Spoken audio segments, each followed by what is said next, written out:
యోబు నీతిమంతుడు కాదు.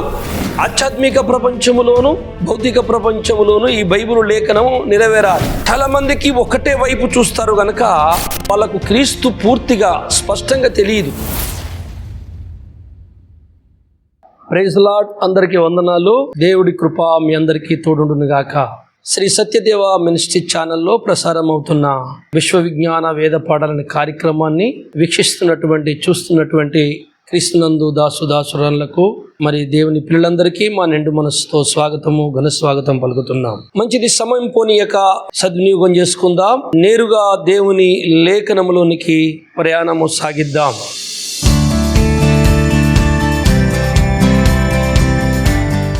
నేటి మన ధ్యానము కొరకు పరిశుద్ధ గ్రంథము నుండి యోబు గ్రంథము 29వ అధ్యాయము 14వ వచనాన్ని ఒకసారి చదువుకుందాం. నేను నీతిని వస్త్రముగా ధరించుకొని ఉంటేని కనుక అది నన్ను ధరించేది. నా న్యాయ ప్రవర్తన నాకు వస్త్రమును పాగయు ఆయను. చాలు, చిన్న మాట ప్రార్థన చేసుకుందాం. పరిశుద్ధుడా, మా పరలోకపు తండ్రి, ఈ లోకములను జగములను చేసిన వాడా, శక్తివంతుడా, నీకే స్తుతి స్తోత్రములు వందనాలు. ఈ సమయంలో ప్రభువా మీ దాసుని మీరే స్వాధీనంలో ఉంచుకొని మాట్లాడండి. ప్రతి హృదయాన్ని తెప్పరిల్ల చేయండి. ఏ విషయంలో నీకు దూరంగా ఉన్నామో ఆ విషయంలో నీకు సమీపస్తులో ఉన్నట్లు సహాయం చేయమని, ఈ లేఖన కాంతిని మా అందరి యందు ఉదయింపజేసి ప్రభువా మరి మీ కృపలో ఎదిగించుమని, ఆశీర్వదించుమని, మాట్లాడుమని, మీ కాపుదల దయచేయమని యేసుక్రీస్తు నామములో ప్రార్థిస్తున్నాను తండ్రి, ఆమేన్. మంచిది దేవుని పిల్లరా, ఆ వాక్యములోని సారాన్ని మనం తెలుసుకునే ప్రయత్నము చేద్దాం. యోబు భక్తుడు జీవితంలో అతి భయంకరమైన పెను ప్రమాదాలు సంభవించినవి. వాటినన్నిటినీ కూడా అతడు ఓర్చుకొని చివరిగా క్రీస్తులో నిలబడ్డాడు. మరి నీతిమంతుడు తన నీతిని పోగొట్టుకోకుండా కాపాడుకున్నాడు. ఆ భక్తుడు ఒక మాట తన నోటితో పరిశుద్ధాత్మ ప్రేరేపణతో మాట్లాడుతున్నాడు. ఏంటంటే మరి ఎన్నో అన్నాడు. ఒక మాట మనం చదివాము 14వ వచనము 29వ అధ్యాయంలో. ఏమని అంటున్నాడంటే, నేను నీతిని వస్త్రముగా ధరించుకుంటుని గనుక అది నన్ను ధరించెను. నా న్యాయ ప్రవర్తన నాకు వస్త్రమును పాగయు అయ్యను. నరుని భక్తికి పరిపక్వతకు 2 అంతస్తులు ఉన్నాయి. ఆ అంతస్తుల మీద నిలబడ్డటువంటి భక్తుని యొక్క ఆధ్యాత్మిక సౌశల్యత పరిపూర్ణత చెందుతుంది. అలాంటి భక్తులలో ఒకడు యోబు. ఆయన అంటున్నాడు, నీతిని నేను ధరించుకున్నాను, నన్ను నీతి ధరించుకునేను. న్యాయ ప్రవర్తన గురించి మాట్లాడుతున్నాడు. న్యాయ ప్రవర్తన నాకు ఒక వస్త్రముగా, ఒక పాగ, ఒక గుడారముగా, ఒక వస్త్రముగా, ఒక ఆధారముగా నేను చేసుకున్నాను. నేను నీతిగా బ్రతుకుతున్నాను. నా శరీరమందు నీతి ఒక వస్త్రంలాగా ధరించుకున్నాను అన్నాడు. బాగానే ఉన్నది, నిజమే. నీతిగా బ్రతుకుతున్నాడు కనుక నీతియే అతనిది ప్రాణము, నీతిని ధరించుకున్నాడు రా. ఆ న్యాయమే వాని శరీరం అంతున్నది రా. వాడు న్యాయ ప్రవర్తన గల్ల టోటల్గా వాని రక్తంలో ఎక్కడ కోసి చూసినా ఏ రక్తపు బిందువుని అడిగిన న్యాయము నీతే ఉన్నదిరా అని అనొచ్చు. అది మంచిదే.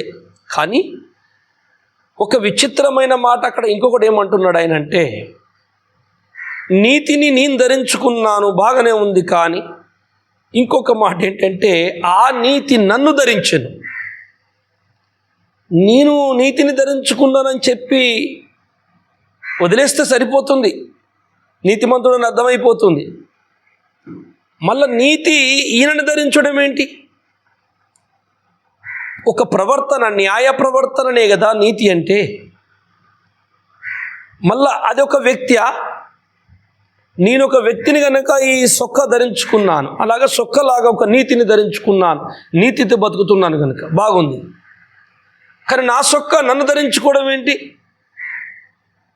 నా సొక్క అదొక వ్యక్తియా అంటే కాదు, వ్యక్తి కాదు. సో అందుకే అన్నాను, ఈ బైబిలు గ్రంథములో ఉన్నటువంటి కొన్ని మాటలు 2 అంతస్తులుగా ఉంటాయి. ఒకటి భౌతిక ప్రపంచములో నెరవేరుతుంది ఒక అంతస్తు, మరో అంతస్తు అదృశ్య ప్రపంచములో నెరవేరుతుంది.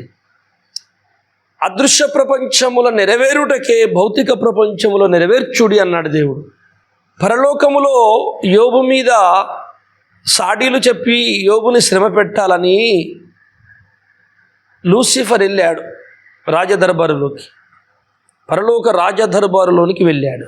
ఆయన మీద ఏదో చెబుదామని పోతే దేవుడు అతన్ని పలకరించి, బాబు భూమి మీద యథార్థవర్తనుడు న్యాయవంతుడైన నా యోబు లాంటి వ్యక్తిని చూశావా అని దేవుడు యోబు గురించి మాట్లాడతాడు. దేవుని నోటి నుండే యోబట న్యాయవంతుడట, యథార్థవర్తనుడట అని మొదటి అధ్యాయములో 8వ వచనంలో, 2వ అధ్యాయంలో 3వ వచనంలో మనం ఈ మాట రాయబడి ఉంటుంది 2 సార్లు. అయితే నీతిమంతుడు లేడు, ఒక్కడు లేడని రోమపత్రిక చెప్తుంది 3:23లో. అది యేసుక్రీస్తునందలి విశ్వాస మూలమైనదై నమ్ము వారందరికీ కలుగు దేవుని నీతి అయి ఉన్నది. ఏ భేదము లేదు, అందరూ పాపము చేసి దేవుడు అనుగ్రహించు మహిమను పొందలేకపోతున్నారు. ఏ భేదము లేదు, అందరూ పాపులని లేఖనం చెప్తుంటే యోబెట్ల నీతిమంతుడయ్యిండు. ఇప్పుడు మనం బాగా ఆలోచించాలి. భూమి మీద నీతిమంతుడు లేడు కదా,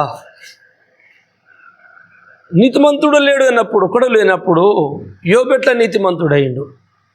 భూమి మీద యోబు అనే నీతిమంతుడిని చూశావా అని యథార్థవర్తనుడు సత్యవంతుడని దేవుడు సాక్ష్యం ఇయ్యాడు. ఏమిటి? నీతిమంతుడు లేనప్పుడు నీతిమంతుడు ఎక్కడి నుంచి వచ్చాడు? యోబు నీతిమంతుడు కాదు, యోబు నీతిమంతుడు కాదు, కానీ యోబు నీతిని ధరించుకున్నాడు. ఆమేన్. దేవునికి స్తోత్రం కలుగును గాక. అందుకే అన్నాను, ఆధ్యాత్మిక ప్రపంచములోను భౌతిక ప్రపంచములోను ఈ బైబిల్ లేఖనము నెరవేరాలి. చాలామందికి ఒకటే వైపు చూస్తారు కనుక వాళ్ళకు క్రీస్తు పూర్తిగా స్పష్టంగా తెలియదు.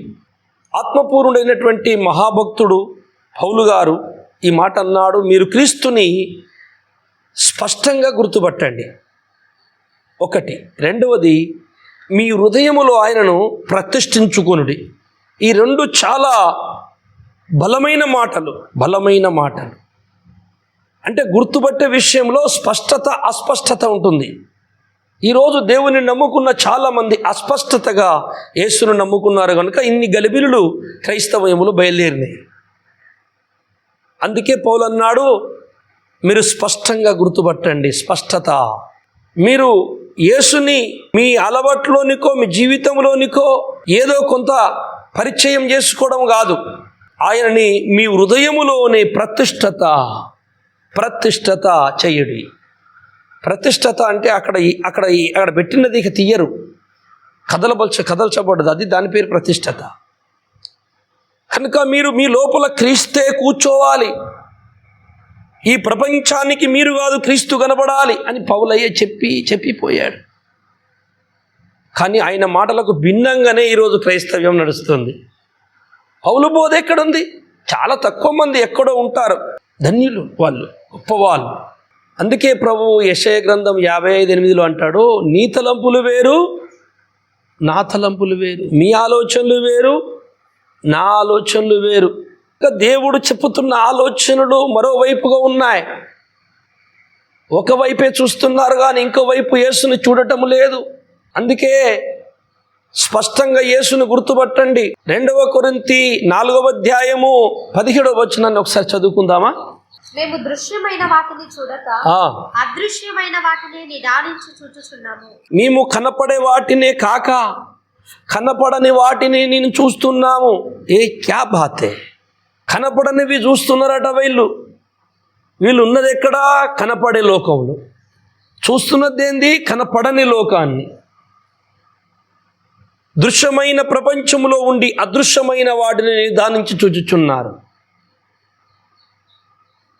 అబ్రహాము, ఇస్సాకు, యాకోబులు మూలపితరులు, అలనాటి భక్తులు, వాళ్ళు మేము పరదేశులము అని, దీన్ని తాత్కాలికమని లోకాన్ని చూశారట. వాళ్ళు చేరుకోవలసిన ప్రపంచాన్ని వైపే కనులెత్తి చూశారట. చూశారా? దాని పేరే విశ్వాసం. ఇక్కడ ఉన్నదాన్ని కనబడింది ఆ ఉన్నది అనడం విశ్వాసం కాదు, లేకున్నా ఇక్కడ ఉన్నది అని నమ్మడమే విశ్వాసం. దేవుడు మన కొరకు ఉంచిన ఆ ఆధ్యాత్మిక ప్రపంచం ఉన్నది అని నువ్వు భౌతిక ప్రపంచం ఉన్నప్పుడే గుర్తుపట్టాలి. దృశ్యమైనవి వాటిని కాక అదృశ్యమైన వాటిని. అదృశ్యమైన వాటిని చూసే భక్తులలో యోబొక్కడు. 5వ అధ్యాయం 17వ వచనం చదవండి. అదే 2 కొరింథీ 5:17 చదవండి. కాగా ఎవడైనను క్రీస్తునందున్న ఎడల వాడు నూతన సృష్టి. చాలు. ఎవడైనను క్రీస్తునందు ఉన్న ఎడల వాడు నూతన సృష్టి. ఒత్తి చెబుతున్నాను, కొంచెం ముందు పోయినాక అర్థమవుతుంది. యేసు ప్రభులో ఉన్నవాడు క్రీస్తు నందున్నవాడా, క్రీస్తు అతనందున్నవాడా? ఎట్లయినా పర్లేదు సార్, నువ్వు క్రీస్తు నా లోపలైనా నేను క్రీస్తు లోపల, ఇది రెండు ఒకటే. క్రీస్తు నందు ఎవడైనా ఉన్నట్లయితే వాడు కొత్త సృష్టి. కొత్త సృష్టి ఎట్లయితే సార్? వాడు ఉన్నదే పాత సృష్టి. కొత్త సృష్టి అంటే ఏంటి? కొత్త సృష్టి అంటే పాతది ఏది కనబడద్దు. పాత సృష్టిలో ఉన్న సిస్టమ్స్ ఏవి అందులో ఉండకూడదు. మాట్లాడుతున్న వ్యక్తి పాత సృష్టిలో ఉన్నాడు. క్రీస్తు లోపలుండి పాత సృష్టిలో ఉన్నవాడు కొత్త సృష్టి ఎట్లా అవుతాడు? కొత్త సృష్టి అంటే శరీరం కొత్తగా ఉండాలి, దగ్గుపర్షం పట్టద్దు, జ్వరం రావద్దు, టుమ్మనడం ఉండద్దు,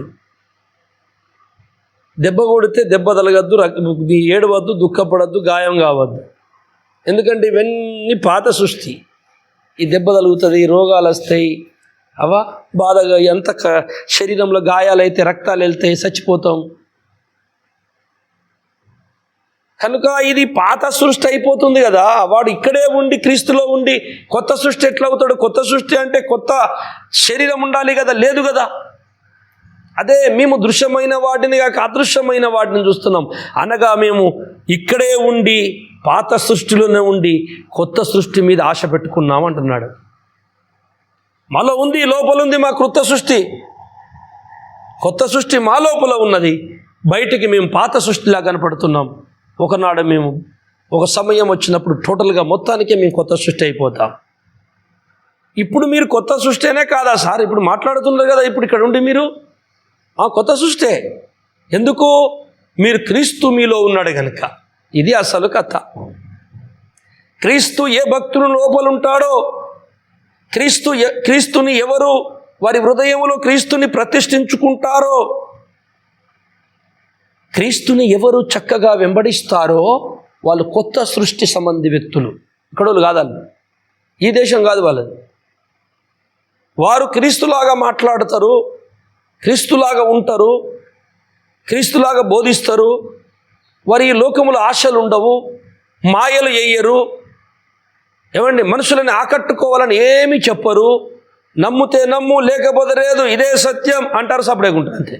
బోధ చేస్తారు, రాకపోతే మస్కా కొట్టరు, మాయ చేయరు. నమ్మినవాడు రక్షింపబడతాడు, నమ్మనివాడు శిక్షింపబడతాడు. పో, నీకైతే నా ప్రేమ చూపాను, ప్రార్థన చేశాను, నువ్వు మహిమ చూసి కూడా రాకపోతే నేనేం చేయాలి? క్రీస్తులాగే ఉంటారు. ఆ శిష్యులు కూడా అలాగే క్రీస్తులాగే ఉన్నారు.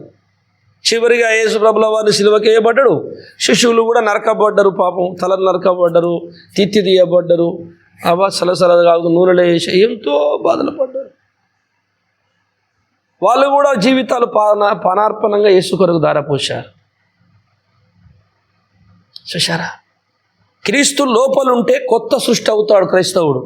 అని పేరే క్రైస్తవుడు అనాలి.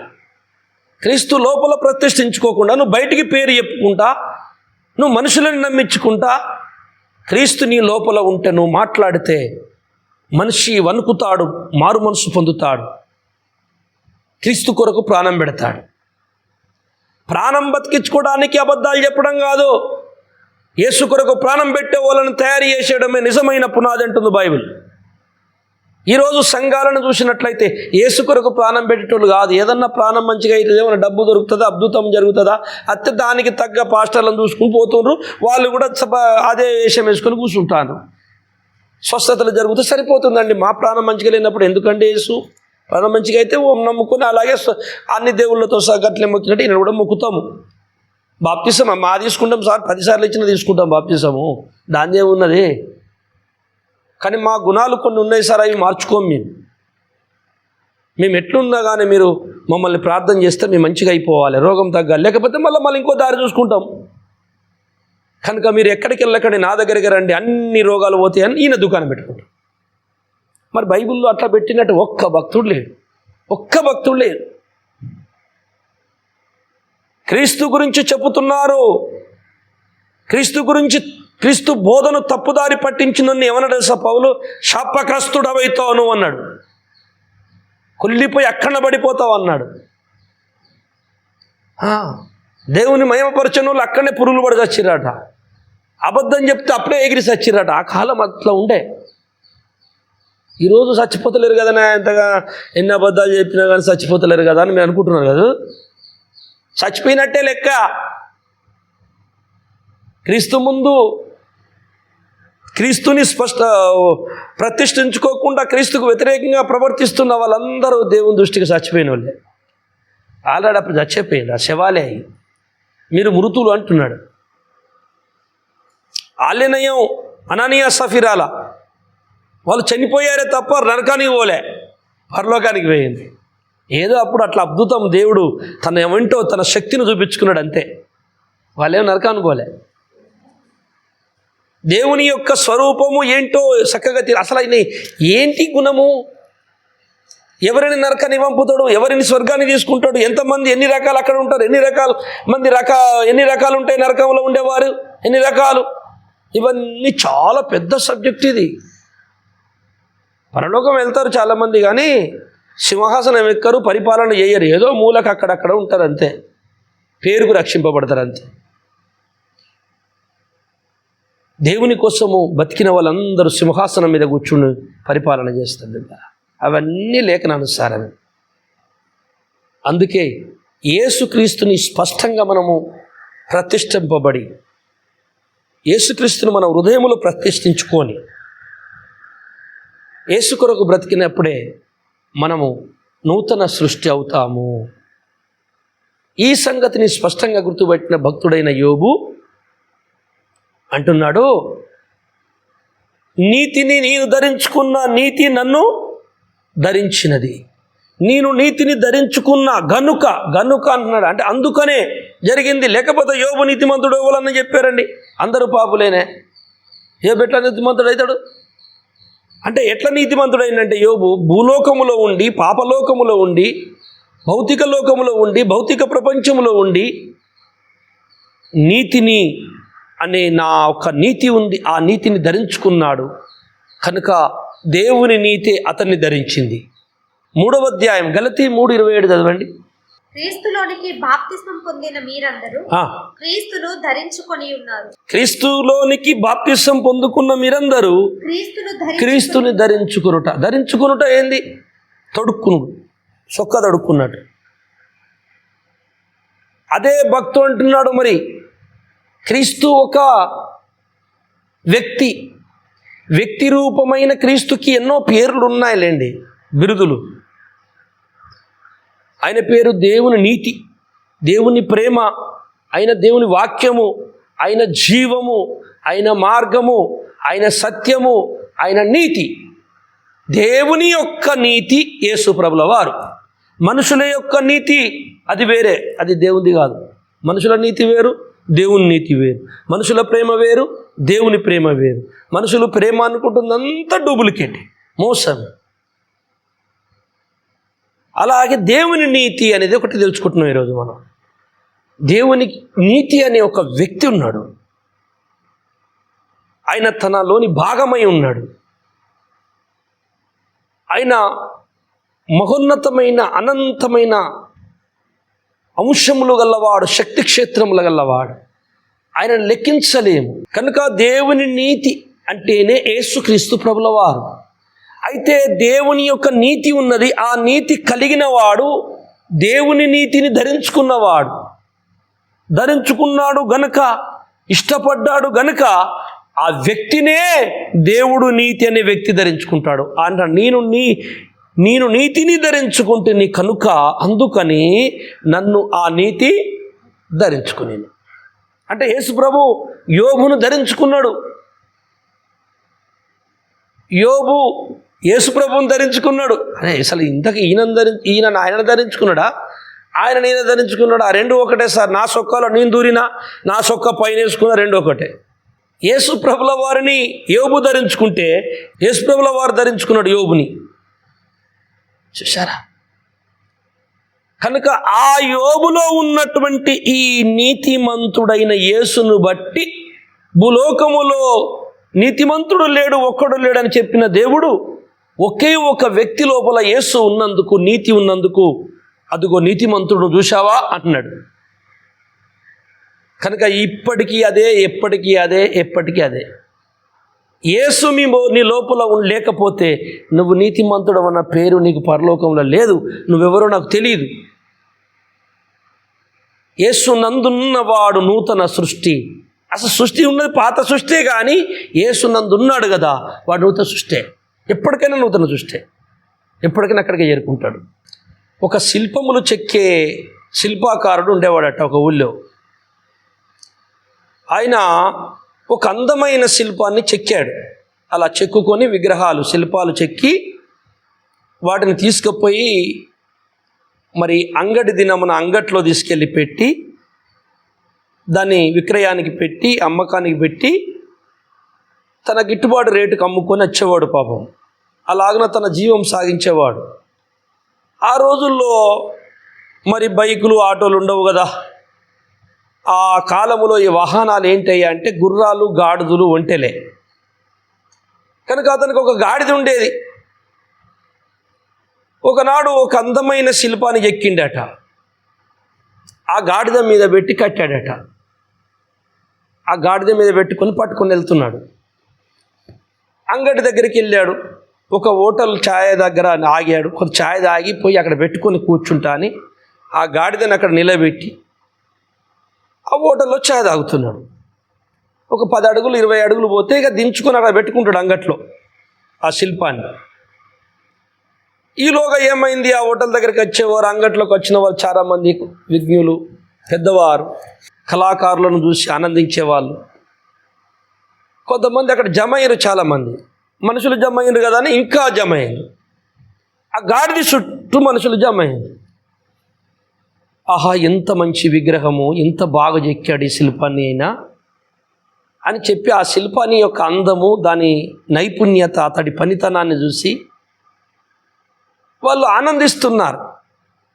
ఇతడు వచ్చాడు, అయ్యా మీరు ఇంతసేపు చూస్తున్నారు కానీ కొనడానికి ఎవరు రావట్లేదు కనుక నేను అక్కడ పెట్టుకుంటా అంగట్లో, జరగండి అని ఆ గాడిదని తీసుకొని పోదామని దాన్ని లాగాడు. గదరాంచినా లాగినా ఆ గాడిది కదులుతలేదు. అగో ఇప్పటిదాకా వచ్చిన గాడిది ఎందుకు కదులుతలేదు అని చెప్పి 2 దెబ్బలు కొట్టాడు. అయినా కదులుతలేదు, లాగిన వస్తలేదు. సరే దీంతో గొడవ పెట్టుకుంటే నా అంగడి టైం అయిపోతుంది, మనుషులందరూ వెళ్ళిపోతారు, నేను అమ్ముకోలేనని చెప్పి ఆ శిల్పాన్ని తీసుకొని పోయి నడుచుకుంటూ పోయి ఆడ పెట్టుకొని అమ్ముకున్నాడు. కొంతసేపు అయినాక ఆ గాడిది దగ్గరికి వచ్చిన వాళ్ళ గాడిదని బట్టి సరే ఇది ఎందుకు చేసిందో పాపం, దానికి ఏమనిపించిందో, ఏం రోగమైందో అని చెప్పి ఎప్పుడు అట్లా చేసేది కాదని చెప్పి దాన్ని ఇంటికి తీసుకుని వెళ్ళిపోయాడు. అయితే తెల్లారి కరెక్ట్గా అదే పొద్దున 9 గంటలకి ఆ గాడిది ఏమిలరా ఆ హోటల్ దగ్గరికి వచ్చి నిలబడింది. హోటల్ దగ్గరికి వచ్చి నిలబడి ఆ హోటల్లో ఛాయ్ తాగే వాళ్ళని, టిఫిన్ చేసే వాళ్ళని, వచ్చేపోయే వాళ్ళని చూస్తుంది. దాని దగ్గరికి ఎవ్వరు రావట్లేదు. అయితే అరుస్తే గిట్ల నన్ను చూడట్లేదు అనేది కొంచెం అరిసింది గాడిది. గాడిది అరుపులకి అక్కడున్న హోటల్ యజమానులు, షాపు యజమానులు కర్ర అందుకొని దాన్ని తుక్కు తుక్కు కొట్టింది. అది ఇంకా ఏడుచుకుంటా ఇంటికి వెళ్ళిపోయింది.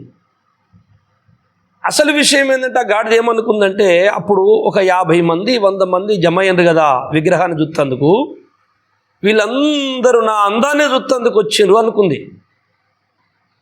అందుకే యజమానుడు కదిలిచ్చినా కదలలేదు.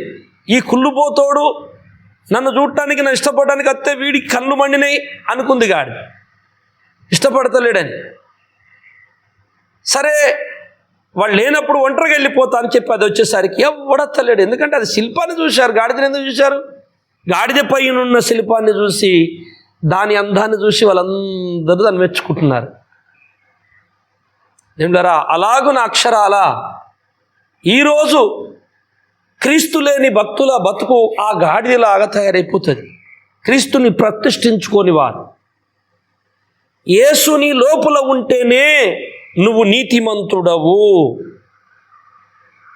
యేసు నీ లోపల లేడు, నీతిని నువ్వు ధరించుకోలేదు, అయితే నీతి నిన్ను ధరించుకోదు. అందుకనే గాడిద మీద ఉన్న శిల్పాన్ని చూసి వాళ్ళు ఆనందించినట్టు మన మీద ఉన్న యేసు, మన లోపల ఉన్న యేసును బట్టి మనకు నీతిమంతుడు అని పేరు వస్తుంది. అందుకే భక్తుడైనటువంటి యోబు, నేను నీతిని ధరించుకున్నాను, ఆ నీతి నన్ను ధరించుకుంది అంటున్నాడు. మత్తయి సువార్త 21 అధ్యాయము 5వ వచనం చదవమ్మా. ఇదిగో నీ రాజు సాత్వికుడై గాడిదను, భారవాహక పశువు పిల్ల అయిన చిన్న గాడిదను ఎక్కి నీ యొద్దకు వచ్చుచున్నాడని సియోను కుమారుతో చెప్పుడి అనున్నది. శిష్యులు వెళ్లి యేసు తమకు ఆజ్ఞాపించిన ప్రకారము చేసి ఆ గాడిదను దాని పిల్లను తోలుకొని వచ్చి వాటి మీద తమ బట్టలు వేయగా ఆయన బట్టల మీద కూర్చుండెను. చాలు. యేసు ప్రభుల వారు యెరూషలేములోకి ప్రవేశిస్తున్నప్పుడు ఒక ప్రవచనం నెరవేర్పది. గాడిదనే ఎందుకు ఎంచుకున్నాడు యేసు ప్రభుల వారు? ఒక గుర్రం పిల్లను, ఒంటె పిల్లను ఎంచుకోవచ్చు కదా అంటే, దేవుడారా, వాస్తవానికి గాడిద బరువులు మోసే వాహనమే కానీ గాడిద ఇశ్రాయేల్ జనంలో దేవుని యొక్క మందిరంలో గాడిదకి ఏ ప్రాముఖ్యత లేదు. ఎవరైనా గాడిదల్ని పెంచుకుంటే ఆ రోజుల్లో ప్రతి పశువులో, ప్రతి వస్తువులో దశమ భాగం, ప్రథమ ఫలం, ప్రథమ సంతానము దేవునికి, ఈ మందిరానికి ఇవ్వాలి. అది ధర్మశాస్త్ర రూల్. ఒక ఆయనకు గాడిదలు ఉన్నాయి, ఒక గాడిదకి గాడిద పిల్ల పుట్టింది, మొట్టమొదటి సంతానము, దేవునికి ఇస్తే తీసుకోడట. గాడిద పిల్లని దేవుని బలికి పనికిరాదు. దేవుని మందిరంలో గాడిద పిల్లలను బలి ఇవ్వరు, గాడిద పనికిరాదని దేవుడు నియమించాడు. మరి ఎలాగనా? మరి గాడిద ఇవ్వాలి కదా, ప్రథమ ఫలముగా, మొట్టమొదటిగా మొదటి సంతానమైన ఈ గాడిద పిల్లని ఇవ్వాలి కదా అంటే, అప్పుడు ధర్మశాస్త్రం ఏం చెప్తుందంటే, ఈ గాడిదకు బదులుగా నువ్వు ఇంకో గొర్రెనో మేకనో ఇవ్వాలి, లేదా దీన్ని అమ్మైనా ఇంకోటి తీసుకొచ్చి ఇవ్వాలి. కానీ గాడిద పనికిరాదు బలికి. అంటే దేవుని బలికి పనికిరాని, దేవునికి పనికిరాని, దేవుని మందిరములో పనికిరాని ఈ పశువు, ఈ పనికిరాని పశువు మీద యేసు ప్రభుల వారు కూర్చున్నాడు. దాని మీద బట్టలు వేశారు, బట్టల మీద కూర్చున్నాడు. ఇప్పుడు ఏమైంది? దేవుని బలికే పనికిరాని పశువు దేవుణ్ణి మోసే వాహనమైపోయింది. చూసారా? దేవుని మందిరమునకు మాకు వద్దు, ఇలాంటి పశువులను తేవద్దు మీరని చెప్పిన దేవుడు ఈరోజు ఆ దేవుడే, ఏ దేవుడు చెప్పాడో ఆ దేవుడే, ఆ ప్రభువే వచ్చి ఆ పశువు మీద కూర్చొని వాహనంగా వాడుకుంటున్నాడు. అంటే ఏ భాగ్యము లేని, ఏ విలువ లేని, ఏమాత్రం గుర్తింపు లేని, దేవుని మందిరములో ఏమాత్రము ఉపయోగపడని ఈ గాడిద పశువు పరమాత్ముడైన దేవుణ్ణి మోస్తుంది. చూడండి. అలాగే ఈరోజు దేవుని దృష్టికి పాపులైపోయి దేని పాపములో కొట్టుకుపోతున్న మనము, పాప సంతానమైన మనము, నీతిమంతుడు లేడు, ఒకడు లేడన్న మాట నెరవేరున్నట్లు భూమి మీద అందరూ పాపులే. పాపులైన మనుషుల మీద యేసు ప్రభుల వారు కూర్చుంటున్నాడు. ఆయనను నువ్వు మోసినట్లయితే నువ్వు నీతిమంతుడు అవుతావు. ఎందుచేత అంటే నువ్వు నీతిని మోస్తున్నా, అందుకే నువ్వు నీతిమంతుడు అవుతావు. నీతిని నువ్వు మొయ్యకపోతే నువ్వు నీతిమంతుడవు కావు. నీతిని మోసుడు అంటే ఏంది? యేసుప్రభుని మోసుట, యేసుప్రభుని భరించుట, యేసుప్రభు నిమిత్తము భరించుట, నీతి నిమిత్తము భరించుట. నీతి నిమిత్తము ఆకలి దప్పిక గలవారు ధన్యులు. చూసారా? నీతి నీతి నీతి అంటే యేసు నిమిత్తం. యేసయ్యా, నేను ఎత్తుకొని నడుపుతా ఈ లోకంలో, నన్ను నువ్వు ఎత్తుకో అని అడగాలి. నిన్ను నీ ఎత్తుకుంటా, నన్ను నువ్వు ఎత్తుకో.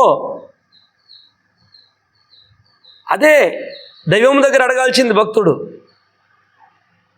నువ్వు ముందెత్తుకోవాలి యేసయ్యని.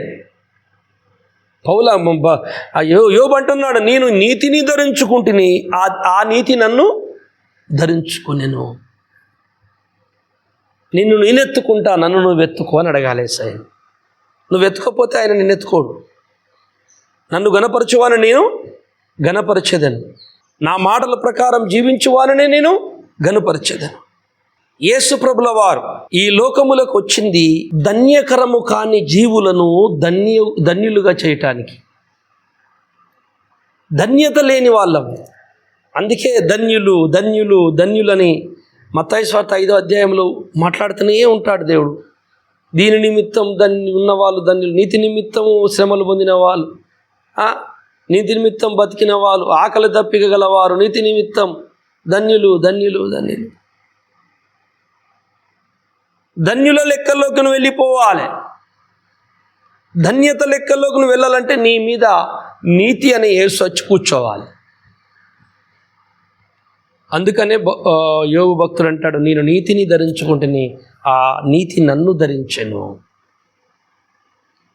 భూప్రపంచం కనపడుతున్న భౌతిక ప్రపంచంలో భక్తుడు మొట్టమొదట యేసు ప్రభువుని ధరించుకొని ఈ లోకానికి చూపెట్టాలి. మత్తయి సువార్త 5వ అధ్యాయం 16వ వచనం కూడా చదవమ్మా.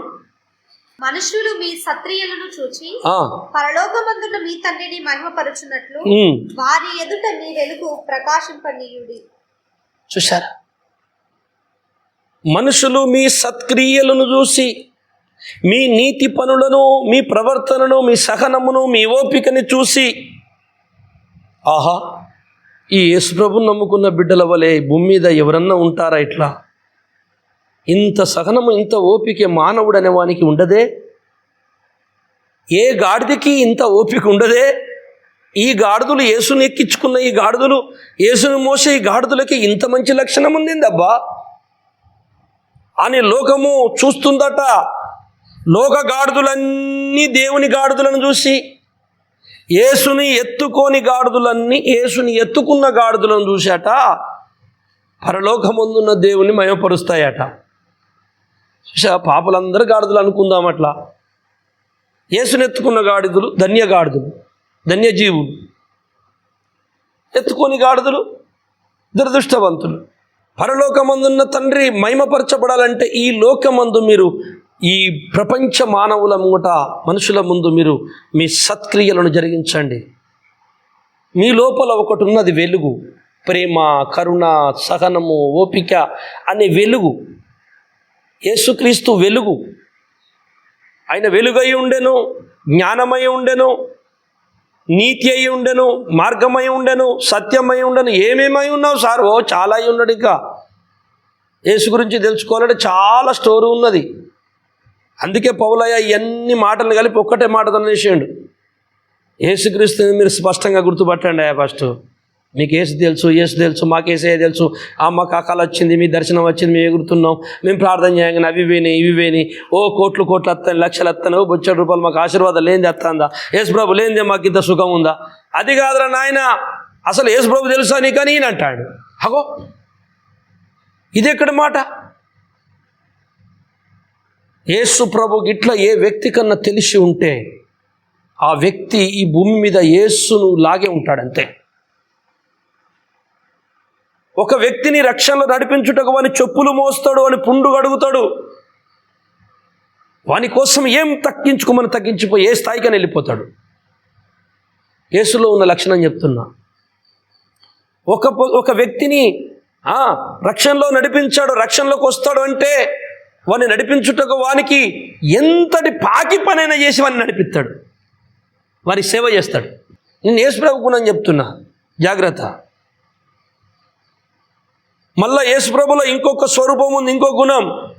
దేవుని లేఖనమును కానీ, సత్యమును కానీ, ధర్మమును కానీ, పరలోక నీతికి కానీ ఎవడైనా భిన్నముగా మాట్లాడా లేఖనానికి విరుద్ధంగా, వాడు ఎంత పెద్దవాడైనా, ఎంత గొప్పోడైనా, నియంతైన రాజైన చక్రవర్తి అయినా గడ్డి పరకను తీసినట్టు తీసవతల పోతే పోవతలకే నా ముందు గడౌట్. సత్యం కొరకు ఎంతటికన్నా తెగిస్తాడు. ప్రేమ చూపించే విషయంలో నీ చెప్పులని భుజం మీద వేసి మోస్తాడు, నీ చెప్పులు మోసుకున్నప్పుడే మోసుకొస్తాడు. కానీ సత్యం విషయంలో వచ్చేసరికి నీ తాతల ముత్తాతల కూడా లొంగడు. ఇది యేసు ప్రభులో ఉన్న గుణం, పౌలో ఉన్న గుణం, శిష్యుల్లో ఉన్న గుణం ఈరోజు మరి క్రైస్తవులో ఉందా? చూసుకోవాలి. చూసుకునే బాధ్యత మనదే కదా. యేసు లాంటి వాడు, చదవండి బైబుల్. టోటల్ క్రైస్తవ ప్రపంచానికి 2 చేతులు నమస్కరిస్తూ నేను ఇచ్చే సలహా ఏంటంటే, ఈ మహాగ్రంథము, ఈ జ్ఞాన గ్రంథము, ఈ జ్ఞాన భాండాగారాన్ని ఒక్కసారి చదవచ్చిన వాళ్ళు ఆదికాండం నుంచి ప్రకటన గ్రంథం దాకా ఫస్ట్ ఒక్కసారి చదవండి మెల్లమెల్లగా.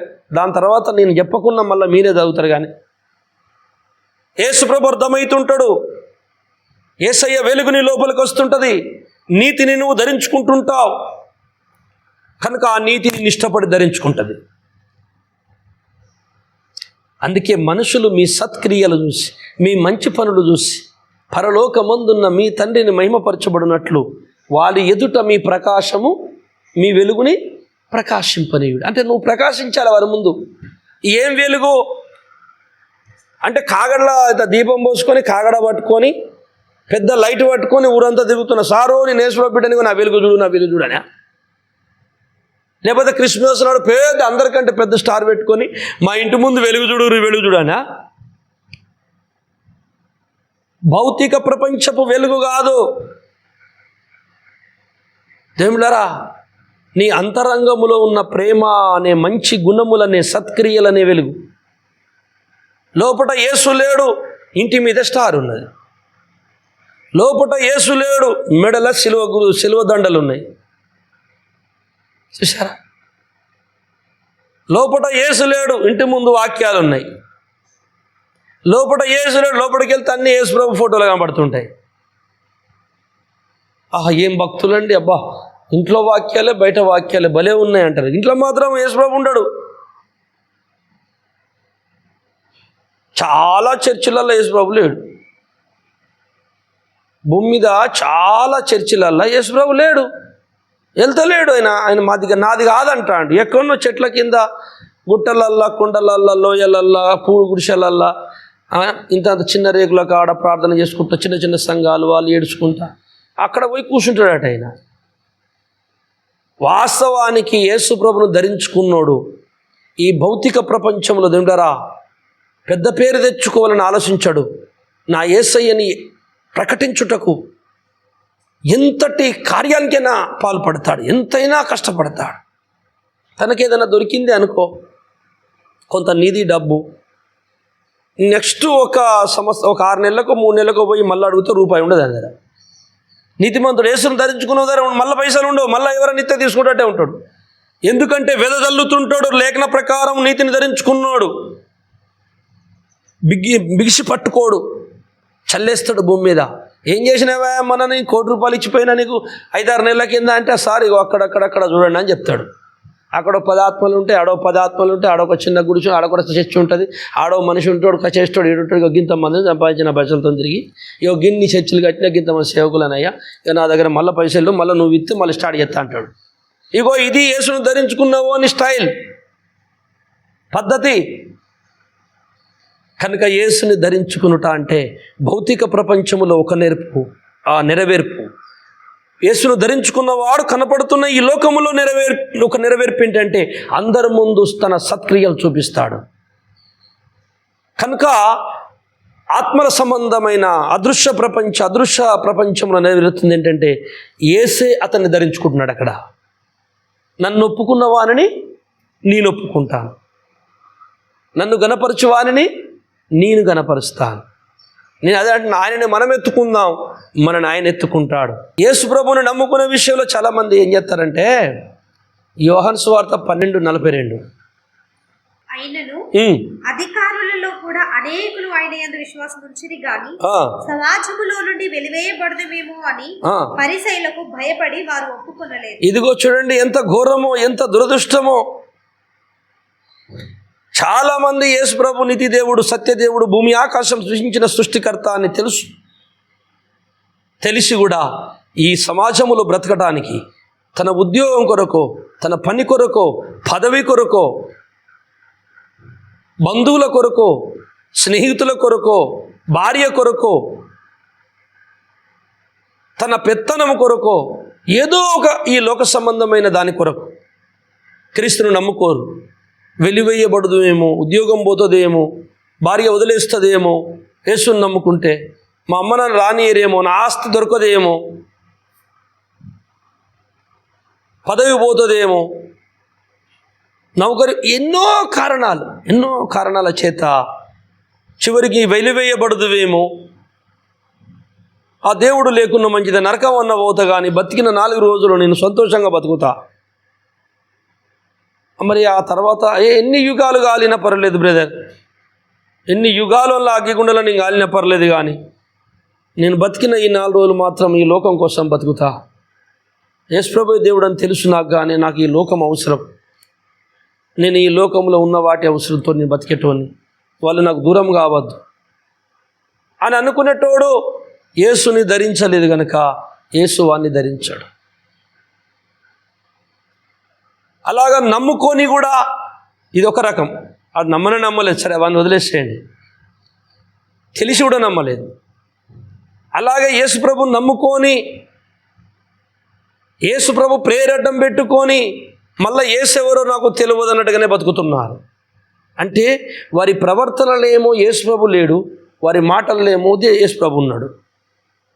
మాట్లాడేది యేసుప్రభు మాట, పట్టుకున్నది యేసుప్రభు గ్రంథం, చెప్పుతున్నది యేసుప్రభు మాట, కానీ వారి ప్రవర్తనలు క్రియలు ఏమంటున్నాయంటే యేసెవరో మాకు తెలియదు సార్. అరే మీ క్రియలు ఏంటయ్యా, యేసుప్రభువి కావు, ఆయన చెప్పినవి కావు, ఇవి వేరే ప్రకటిస్తున్నాయి మీ క్రియలు. అవును సార్, మా క్రియలేమో వేరే ప్రకటిస్తున్నాయి, మా మాటలేమో యేసున్నట్టున్నాయి.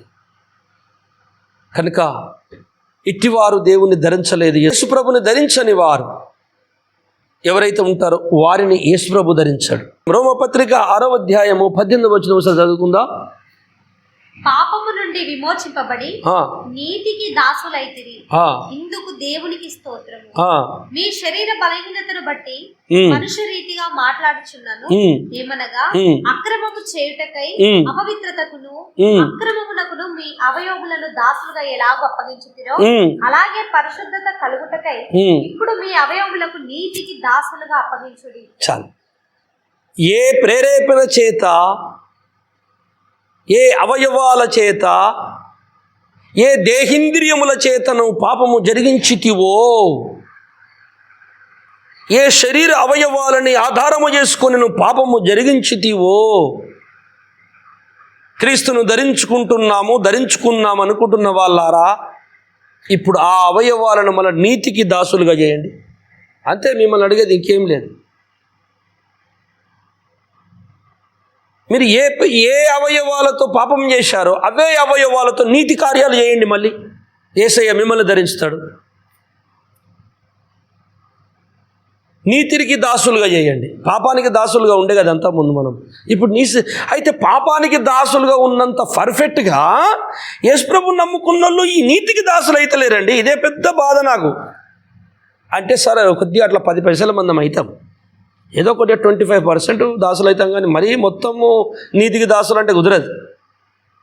సరే అలాగే ఉండండి. యేసుప్రభు కూడా మిమ్మల్ని ధరించుకోడు, మాకు కూడా కుదరదు సార్, మాకు 100% అయితేనే కుదురుతుంది, కొద్దిగా అంటే కుదరదు మా అని ఆయన అంటాడు. నన్ను ఒప్పుకోలే కనుక నేను ఒప్పుకోను, నన్ను ఒప్పుకోవడానికి నువ్వు సిగ్గుపడ కనుక మేము సిగ్గుపడతా అంటున్నాడు ఆయన. యేసుప్రభు నమ్మకం ముందు మనం పాప జీవితంలో ఉన్నప్పుడు ఎంత పర్ఫెక్ట్గా మన శరీర అవయవాలు పాపానికి దాసులు ఉంచినామో, ఎంత పరిపూర్ణంగా దాన్ని జరిగించినామో, అడ్డదిడ్డము, ఏ మనస్సు బట్టి మంచిగా చేశామో శ్రద్ధగా పాపాలు, మరి అలాంటి శ్రద్ధ, పాపాలలో జీవించినంత శ్రద్ధ మనము ఈ లోకములో ప్రతి వస్తువు దేవుడని మొక్కామే, శ్రద్ధగానే మొక్కినాం. మనం కూడా సాగిల పడ్డము, మొక్కినము, ఎన్నో పుణ్యకార్యాలు, ఎన్నో దాన ధర్మాలు, ఎన్నో యాత్రలు, ఎన్నో ఉపవాసాలు, ఎన్నో దీక్షలు, చాలా శ్రద్ధగా చేసినాం ఈ లోకంలో మనం. దేవుని దృష్టి పాపమైన కార్యాలను, సృష్టికర్తను వదిలి సృష్టిని పూజించుట అది మహాపాపమని బైబిల్ చెప్తున్న, వేదము చెప్తున్న సత్యం ఇది. దేవులారా, అయితే నువ్వు అంత శ్రద్ధగా చేసావు కదా అవన్నీ. అవును సార్, బాగా శ్రద్ధగా చేసాం. పలానా దిననాడు చేయాలి, పలానా టైంలో స్నానం చేయాలి, 10 నాడు బాగుండాలి, ముట్టుకోవద్దు, ఇది ముట్టుకోవద్దు, అది ముట్టుకోవద్దు, అది తినేదాకా, ఇది పెట్టేదాకా మనం తినద్దు, అది ఇట్లా అట్లా perfect perfect perfect perfect perfect. మరి ఇంత పర్ఫెక్ట్గా ఉన్నావు కదా ఆ జీవితంలో, మరి ఈ నీతి కార్యములకు వచ్చినప్పుడు ఎందుకు పర్ఫెక్ట్? అదే పర్ఫెక్ట్, అదే పట్టుదల, అదే పూజ, అదే సమర్పణ ఇక్కడ ఎందుకు లేదు? ఇల్లు లేదు. వీడికి వచ్చేసరికి ఇంకో ఇల్లు, మళ్ళీ అది సగం ఉంటుంది, ఇది సగం ఉంటుంది. బైబిల్ చెప్తున్న సత్యం, మీరు అప్పుడు ఎంత భయంకరమైనటువంటి పట్టుదలతో పాపం చేశారో, మీ అవయవాలను పాపానికి దాసులుగా ఎలాగైతే చేశారో అలాగే మళ్ళీ నీతికి దాసులుగా చేయండి. కనుక మనందరము మన అవయవాలన్నీ నీతికి దాసులుగా చేయాలి. మన అవయవాలు నీతికి దాసులు కావు. ఇది అసలు కథ. ఇది చెప్పడానికి ఇదంతసేపు చెప్పినా నేను. మన అవయవాలు ఎప్పుడు నీతికి దాసులు కావు.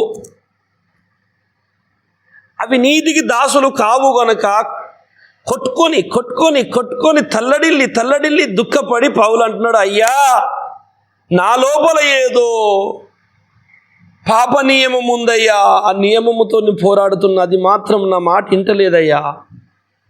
మంచి చేయాలని నేను అనుకుంటా కానీ ఈ శరీరం నా మనస్సు కొట్టున్నది పాప నియమం, అది చెడే ఎత్తా అని అంటున్నాడు. చూసారా, రోమపత్రిక 7వ అధ్యాయం ఉంటుంది. మరి అట్లయితే మరి యోబు అవయవాలు ఎట్లా నీతి కార్యాలు చేసినాయి? అది చెప్పడానికి ఇంతసేపు మాట్లాడినా. యోబు కూడా నీతిమంతుడు కాడు, పౌలు కూడా నీతిమంతుడు కాడు. ఒక మాటతో చెప్పాలంటే మానవుడే నీతిమంతుడు కాదు. నీతిమంతుడు లేడు, ఒక్కడు లేడు. మరి ఎట్లయితారు సార్ ఈ నీతిమంతులు? ఒకే ఒక ఛాన్స్. ఆ దేవుని నీతి అనే ఒక వ్యక్తి ఉన్నాడు. ఆ వ్యక్తి లక్షణాలే వ్యక్తి, ఆ వ్యక్తి గుణాలే వ్యక్తి. దేవుడు అంటే మాకు బాగా ఇష్టమే కానీ ఈ వాక్యం అంటేనే ఇష్టం లేదు సార్, ఎట్టెట్లో మాట్లాడతాడు పాస్టర్ అంటే అన్నాడు ఒక ఆయన. దేవుడు అంటే ఇష్టమే కానీ మాటలే డేంజర్ ఉంటాయట. దేవుడు అంటే ఎందుకు ఇష్టం మరి అంటే, దేవుడు ఇట్లా ప్రార్థన చేస్తే రోగం పోతుంది, దగ్గుపరిచయం పోతుంది, ఇంత పైసలు దొరుకుతాయి అని అందుకు ఇష్టం. మరి వాక్యం ఎందుకు ఇష్టం లేదంటే మార్చుకోమంటాడు సార్, అందుకే ఇష్టం లేదు. ఇంతకు నువ్వు దేవుని ఇష్టపడనట్ట? మన అవయవాలు ఎప్పుడు ఒప్పుకోవండి మంచి పనికి, అవి అలవాటు పడి ఉన్నాయి పాపానికి. మరి ఎట్లా? అప్పుడు అంటాడు భక్త పౌలు, అయ్యో ఎంతటి దౌర్భాగ్యుడను నేను, ఈ భయంకర నియమము నాలో నివసిస్తున్నదే, దీని నుండి ఎవడు బతికిస్తాడు? ఆ నీతి అనే వ్యక్తి తప్ప, ఆ యేసు తప్ప. అందుకే యోబు ఎందుకు నీతిమంతుడని దేవునితో చెప్పబడ్డాడంటే, యేసుని ధరించుకున్నాడు.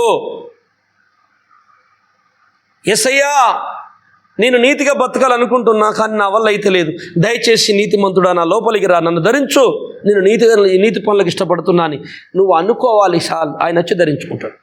ఫిబ్రవరి 1:9 నీవు నీతిని ప్రేమించితివి, దుర్నీతిని ద్వేషించితివి, అందుకని దేవుడు నీ తోడి వారి కంటే నిన్ను హెచ్చించున్నట్లుగా ఆనంద తైలముతో అభిషేకించి. ఇది యేసు ప్రభువుని గురించిన ప్రవచనం. తండ్రి అయిన దేవుడు చెప్తాడు, యేసు ప్రభువుకు ఒక గుణం ఉందట. అంటే మనం ఇప్పటిదాకా చెప్పుకున్నామే, నీతి అనేటాయన అని. ఆయనే ఆయన గుణాలు, గుణమే ఆయన, మాటే ఆయన, వాక్యమే దేవుడే వాక్యం. ఆ వాక్యం ఇష్టపడము కానీ మా దేవుడు అంటే ఇష్టమే సార్ అంటే కుదరదు. యేసు ప్రభుకి ఏం గుణం ఉందంట? నీతిని ప్రేమిస్తాడు, దుర్నీతిని ద్వేషిస్తాడు. బస్ నీ లోపల గదొక్క గుణం ఉంటే చాలు. సార్ నాకు దుర్నీతి అంటే ఇష్టం లేదు, దుర్నీతి అసహించుకుంటున్నా కానీ చేయలేక ఆపలేక మళ్ళీ చేస్తున్నా. సార్ నాకు దుర్నీతి చేయబుద్ధి అవుతుంది, నాకు ఆ చెడు వద్దు, ఆ పాపం వద్దు, నన్ను బతికించు ప్రభు. నువ్వు మనసు నీకుంటే చాలు. పాపాన్ని ఇష్టపడకుండా వదులుకుందామనే మనసు నీకుంటే చాలు. అది నేను బలిమి చేసి నిన్ను ఇగకపోయినా కానీ దాన్ని వదులుకునే మనసు నీకుందా? అయితే గెలిపించే మనసు దేవునికి. అప్పుడు నువ్వు దుర్నీతిని అసహించుకోగలిగితే, నీతిని ప్రేమించగలిగితే, ఆ ప్రేమగల్ల నీతి నిన్ను ధరించుతుంది, దాన్ని జయింపజేస్తుంది. కనుక జయించిన వారు ఎవరు ఇప్పుడు? నువ్వా? కాదు, నీ యందున్న క్రీస్తే జయించాడు, నిన్ను జయింపజేశాడు. అందుకే ధన్యుల సంఖ్యలోకి వచ్చావు. ఇట్టి ధన్యులే పరలోక రాజ్యంలో ఉంటారు. చూశారా? అందుకే యోబు అంటున్నాడు, మర్మము గల్ల మాట, ఒకటి భౌతిక లోకములో నెరవేరుతుంది, ఒకటి ఆధ్యాత్మిక ప్రపంచంలో నెరవేరుతుంది అన్న కదా లేఖనము. 2 అంతస్తుల్లో నిలబడింది. భక్తుని యొక్క పరిపక్వ జీవితము, ఆధ్యాత్మిక నైతిక విలువలు దాని మీదనే ఉన్నాయి. అందుకే అంటున్నాడు, నేను నీతిని ధరించి తిని. అంటే అర్థం ఏంటంటే, నేను మంచిని ఇష్టపడ్డా సార్, చెడుని అసహించుకున్నా, కానీ నా వల్ల అయితే కాలేదు, అది అనుకున్నాను కానీ చేయలేకపోతున్నాను. అయితే నాకు ఆ గుణం ఉండడం ద్వారా ఆ నీతి నన్ను ధరించింది.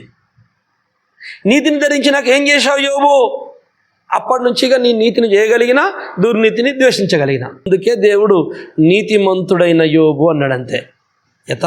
యథార్థవంతుడు, సత్ప్రవర్తన గల్లవాడని. చూశారా? అందుకే నీతిని నేను ధరించుకోవడానికి ప్రయత్నించాను, ఆ నీతి నన్ను ధరించుకుంది.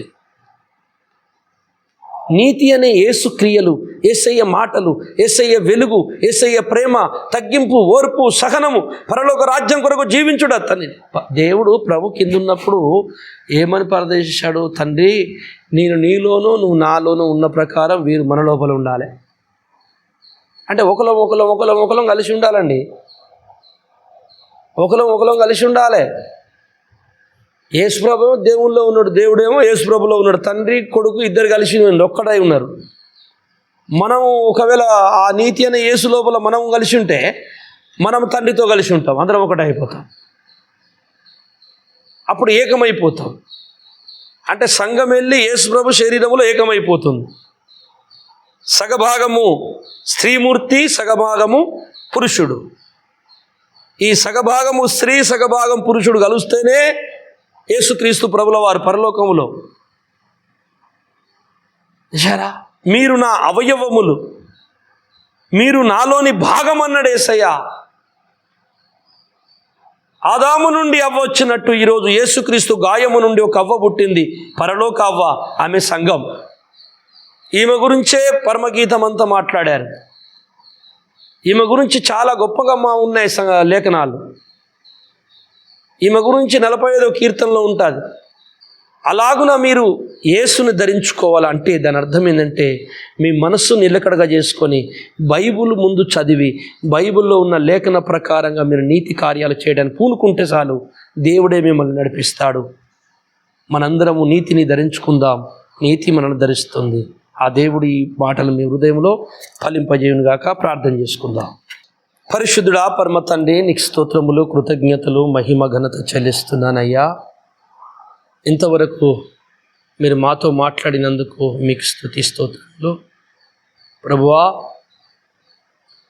అయ్యా, నీతిని నేను ధరించుకున్నాను, నీతి నన్ను ధరించునని మీ భక్తుడైన యోబు గారు మాట్లాడిన మాట, అందులోని అంతరార్థం ఎంత గొప్పదో తెలియపరిచారు. యేసయ్యా, పనికిరాని ఈ గాడిదల పైన కూర్చొని పనికొచ్చే వారిగా మమ్మల్ని మార్చువాడానికి స్తోత్రములు. ఇదిగో నిన్ను ధరించుకున్నటకు మా అందరికీ సహాయం చేయండి. ఈ రోజు నుంచి ఈ ప్రసంగం విన్న బిడ్డలందరిలోనూ మీరు నివసించి సకల సత్ప్రవర్తనలకు నడిపించి ఈ లోకానికి వెలుగై నీ వెలుగుని పంచేవారిగా అందరినీ వాడుకోమని దీవించుమని తండ్రి. ఎవరైనా అటు ఇటు ఉన్నట్లయితే వాళ్ళు కూడా ఈ సత్యములోకి వచ్చుటకు సహాయం చేయమని, నీ కృప చూపమని, ఆశీర్వదించుమని యేసయ్య పేరట ప్రార్థిస్తున్నాను తండ్రి. ఆమేన్. మంచిది. అందరికీ వందనాలు. Praise the lord. దేవుని చిత్తమైతే మరొక దినము కలుసుకుందాం. దేవుడు మిమ్మల్ని దీవించునుగాక.